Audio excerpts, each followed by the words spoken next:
From the newsroom at news.com.au. G'day, I'm Andrew Bucklow and this is the latest from the newsroom. It's Wednesday the 12th of May. Health officials say it's likely the Victorian man who tested positive to COVID yesterday caught the virus while in hotel quarantine in Adelaide. He was reportedly on the same flight into Adelaide as another person who later tested positive and who stayed at the same Medi hotel. Meanwhile, health authorities are trying to track down hundreds of AFL fans who caught a train after the game between Richmond and Geelong at the MCG last Friday. The infected man was on the train as he travelled to his home in Wollert.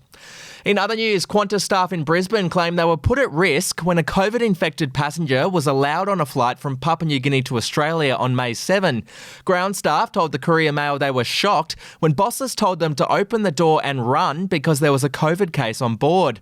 They said many Qantas employees were yet to be vaccinated at the time and they were given no explanation as to why an infected passenger was allowed to land.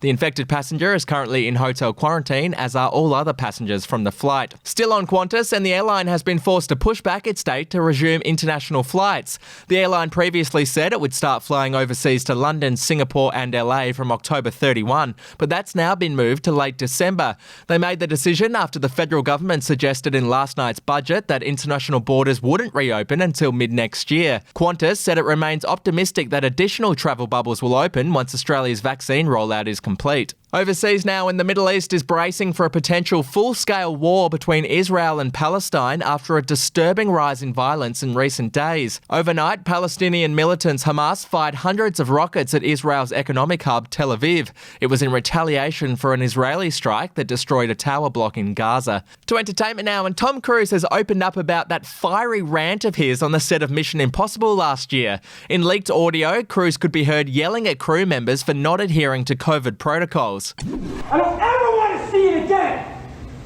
Ever. And if you don't do it, you're fired. And I see you do it again, you're gone. And anyone on this crew does it. That's it. And you too. And you too. And you. Don't you ever do it again.